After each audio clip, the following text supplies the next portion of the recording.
சாபம் கிறிஸ்துவனுடைய வாழ்க்கையில் இருக்கு. சபைக்கு வந்த பிறகு,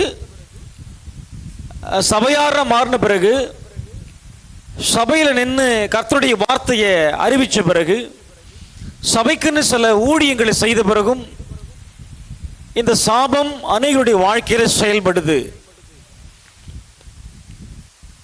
அதை சரி செய்யறதுக்கு முதல்ல அதை கண்டுபிடிக்க வேண்டியதாக இருக்கு. அதே போல நான் ஏற்கனவே சொன்னபடி இந்த சபைக்குள்ள பாவமும் வேலை செய்யுது. சபைகளுக்குள்ள கர்த்தருடைய பிள்ளைகளுக்குள்ள பாவமும் வேலை செய்யுது. அதிலிருந்தும் அவர்களை மீட்பதற்கு இந்த வேத வெளிச்சம் தேவைப்படுது. மூன்றாவது, உயிரோடு இருக்கிறேன் என்று சொல்லியும் நீ செத்தவனாய் என் கண்களிலே காணப்படுகிறாய் சபையை சொல்றார் தேவன்.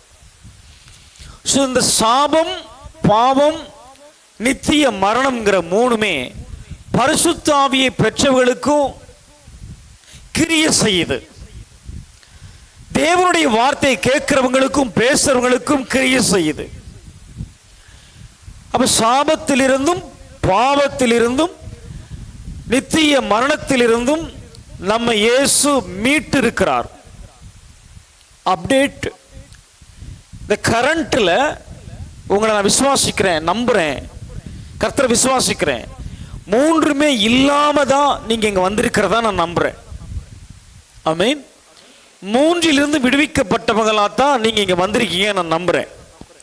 ஏன்னா அங்கிருந்து தான் என்னுடைய ஜீவ வசனங்களை நான் எடுத்துக்கொண்டு போக முடியும். நான் நிற்கிறது சபிக்கப்பட்டவங்களுக்கு முன்னால் இல்லை, சாபம் நீக்கப்பட்டவர்களுக்கு முன்னால. சாபங்கள் விலகி ஆசீர்வதிக்கப்பட்ட ஜனத்துக்கு முன்னால் நிற்கிறேன்னு விசுவாசிக்கிறேன். நான் பாவிகளுக்கு முன்னால் நிற்கல, பிரசங்கிக்கல. பாவத்தில் இருந்து கிறிஸ்துவால் ரட்சிக்கப்பட்டவர்களுக்கு முன்னால் நிற்கிறேன். ஒரு நீதிமான்களுக்கு முன்னால் நிற்கிறேன்னு விசுவாசிக்கிறேன். விசுவாசிக்கலாமா? ஹல்லேலூயா. நான் நரகத்திற்கு நித்திய இகழ்ச்சிக்கு செல்லக்கூடியவங்களுக்கு முன்னால் நான் நிற்கல, மோட்சத்தின் பிள்ளைகளுக்கு முன்பாக, கிறிஸ்துவோடு உட்கார வைக்கப்பட்ட பிள்ளைகளுக்கு முன்பாக இருக்கிறத விசுவாசிக்கிறேன்.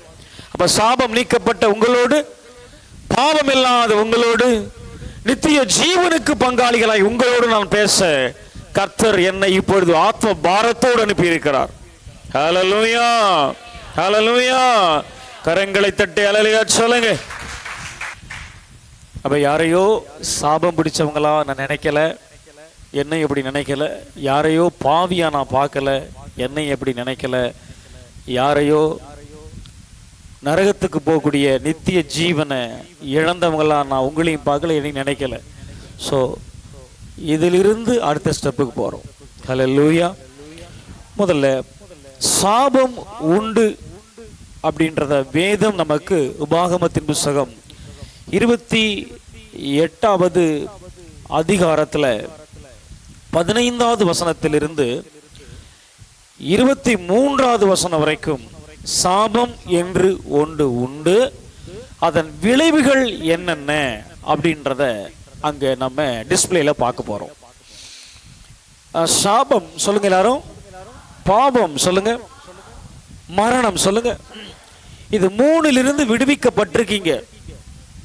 ஆமென். கரங்களை உயர்த்தி ஆமென் சொல்லுங்க. ஆமென் சொல்லுங்க. நான் சாபத்திலிருந்து இயேசுவால் விடுவிக்கப்பட்டேன்.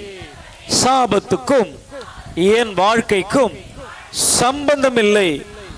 விசுவாசிக்கிற ஆண்டவரே, சாபத்துக்கும் என் வாழ்க்கைக்கும் ஒரு நாளும் சம்பந்தமே இல்லை அப்பா. மரத்திலே தூக்கப்பட்ட எவனும் சபிக்கப்பட்டவன் எழுதியிருக்கிறபடி எனக்காய் சாபமானீர். நான் ஆசீர்வதிக்கப்பட்டேன். ஒரு விடுதலையோடு நீங்க இருக்கணும். நான் விடுதலையோடு. ஆமென். அப்படியே இருக்கட்டும், அப்படியே இருங்க, வரேன். ஆமென். இரண்டாவது, பாவத்துக்கும் நமக்கும் சம்பந்தம் இல்லை. கிறிஸ்து இயேசு நமக்காக நம்முடைய பாவங்கள் யாவற்றையும் சுமந்தார். பாவத்தின் விளைவுகளை, தண்டனைகளை, பாவத்தின் சம்பளமா மரணத்தையும் நமக்காய் ருசி பார்த்தார். பாவத்திலிருந்து இயேசு நம்மை மீட்டபடியினால் கரங்களை தட்டி அப்பா பாவத்துக்கும் எங்களுக்கும் சம்பந்தமே இல்லை, இரத்தத்தினால் நீதிமானாக்கப்பட்டோம். நீங்க ஆண்களா பெண்களாங்கிறது முக்கியம் இல்லை, பாவியா நீதிமானாங்கிறதான் பரலோகம் பார்க்குது. நீங்க பரிசையனா ஆயக்காரனான்னு மதம் பார்க்குது, நீ நீதிமானாக்கப்பட்டவனாய் வீட்டுக்கு வரணும்னு கர்த்தர் பார்க்கிறார். தயவு செய்து ஆம்பலன்னும் பொம்பலன்னும் கீழ் ஜாதி மேல் ஜாதின்னு உங்களை பிரிச்சுக்காதீங்க. படிச்சவங்க படிக்காத பிரிச்சுக்காதீங்க. பரலோக ராஜ்யத்தில் 2 பேர் தான், ஒன்று பரிசுத்தவான், இன்னொன்று நீதிமான். பரிசுத்தம் அடைவதற்கு ஒரே வழி பரிசுத்தருடைய இரத்தத்தினால் கழுவப்பட வேண்டும். இயேசுவின் இரத்தத்தில் கழுவப்பட்டு நம்ம எல்லாம் பாவங்களற நீக்கப்பட்டு நீதிமங்களா இருக்கிறோம். நம்மிடத்திலே சாபம் இல்லை, நம்மிடத்திலே பாவம் இல்லை. ஹல்லேலூயா. பாவமும் சாபம் இல்லாத பிள்ளைகளாய் மாத்திரமல்ல, தேவன் இருக்கிற நித்திய ஜீவ உலகத்திற்குள் நாம் செல்லுவதற்கு ஏற்ற நித்திய ஜீவனை உடையவர்களாகவும் இருக்கிறோம். இதை ஜீவனுள்ள தேவனே நமக்கு தன் ஜீவனை சிலுவையிலே கொடுத்து கொடுத்து நமக்கு அதை பெற்றுக்கொள்ளும்படிக்கு செய்திருக்கிறார். ஹல்லேலூயா. ஆக சாபம் இல்லை. சொல்லுங்க, சாபம் இல்லை, பாவம் இல்லை, மரணமும், 3ஐயும் இயேசுவால் நாம் வென்றோம். ஹல்லேலூயா. கரங்களை தட்டி இதிலிருந்து புறப்படுறோம். ஹல்லேலூயா. இதிலிருந்து நாம் ஒரு ஓட்டத்தை துவக்குறோம். அதனால பிள்ளைகள் கொஞ்சம் கவனமா கவனிங்க. உபாகமத்தின் புத்தகம் 28வது அதிகாரம் 15 23 வரை.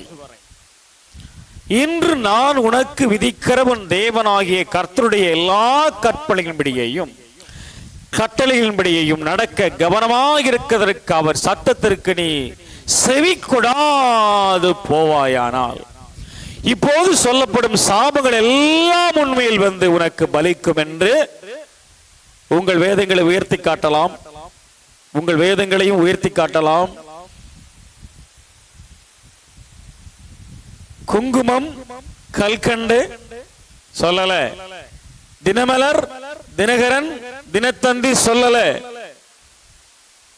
உன் கர்த்தராகிய தேவனுடைய வேதம் சொல்லுகிறது, ஆண் என்றும் இல்லை பெண் என்றும் இல்லை, பொதுவாய் சொல்லுகிறது, கர்த்தருடைய வார்த்தைக்கு செவி கொடுக்காவிட்டால் சாபம் உன்மேல் வந்து பலிக்கும். இப்ப நம்ம கிட்ட சாபம் இல்லை, இந்த டேட்ல சாபம் இல்லை, இந்த டேட்ல பாவம் இல்லை. இந்த டேட்ல நாம் மரித்தால் நித்தியத்தில் இருப்போம், மரணம் இல்லை. சாபம் பாவம் மரணத்திலிருந்து மீட்கப்பட்டவர்களாய் கரங்களை தட்டி நன்றி சொல்லுவோம். இயேசுவே மீட்டார், இயேசுவின் ரத்தம் மீட்டது, இயேசுவின் சிலுவையினுடைய மரணம் மீட்டது, இயேசு ஜீவனை கொடுத்து மீட்டிருக்கிறார். ஹல்லேலூயா. மீட்கப்பட்ட பிள்ளைங்களா இருக்கும். அப்ப இங்கிருந்து ஆரம்பிக்கிறோம். என்ன முதல் வசனம் சொல்லுது? சாபம் உண்டுன்னு சொல்லுது. பாத்தீங்களா டிஸ்பிளேல? சாபம் உண்டு. ஆமென். கடைசியில் பாருங்க, சாபங்கள் எல்லாம் உன்மேல் வந்து உனக்கு பலிக்கும். இது யாருக்கு சொல்லப்பட்டு தெரியுமா? ஆசீர்வதிக்கப்பட்ட இஸ்ரவேலருக்கு. எகிப்து என்ற பாவத்திலிருந்து மீட்கப்பட்டவர்களுக்கு சொல்லப்பட்டிருக்கு. இது எகிப்து தேசத்தில் 430 வருஷம் அடிமையா இருந்து வெளியில் வந்தவர்களுக்கு சொல்லப்பட்டிருக்கு. உங்களை போல இன்றைக்கு நீ சாபத்திலிருந்து மீட்கப்பட்டு அமர்ந்திருக்கிறாய், பாவத்திலிருந்து மீட்கப்பட்டு அமர்ந்திருக்கிறாய். நீ நித்தியத்துக்கு செல்வதற்கான எலிஜிபிள் பர்சனாய் அமைக்கப்பட்டிருக்கிறாய். உனக்கும் எனக்கும் சொல்லப்படுகிறது, உன்மேல் வந்து பலிக்கும். பார்த்து நடந்துக்க. நீ பட்டணத்திலும் சபிக்கப்பட்டிருப்பாய், வெளியிலும் சபிக்கப்பட்டிருப்பாய். உன் கூடையும் மாப்பேசுகிற உன் தொட்டியும் சபிக்கப்பட்டிருக்கும். உன் கர்ப்பத்தின் கனியும் பெருக்கமும் பாருங்க, அப்படியே போகுதுங்க, அப்படியே போகுது. சாபங்கள் வேதத்தில் சொல்லப்பட்டிருக்கிறது. யாருக்கு சொல்லப்பட்டிருக்கிறது? இந்துக்கள் என்று சொல்லப்படுகிறவர்களுக்கு அல்ல, புறமதத்தினருக்கு அல்ல, ரட்சிக்கப்பட்டவர்களுக்கு, மீட்கப்பட்டவர்களுக்கு, தேவனுடைய மகிமையை கண்டவர்களுக்கு, சீனாய் மலை அவர் சத்தத்தை கேட்டவர்களுக்கு, கர்த்தருடைய புகச்சலை, கர்த்தருடைய வெப்பத்தை பார்த்தவர்களுக்கு சொல்லப்படுகிறது, மறுபடியும் சிக்கிக் கொள்ளாதே, மறுபடியும் மாட்டிக்கொள்ளாதே. காலை சுற்றின பாம்பை போல அது வீட்டையும் உன் எல்லை அடங்களையும் உன்னையும் உன் இருதயத்தையும் உன் ஜீவனையும் சுற்றி கொண்டிருக்கிறது. பார்த்து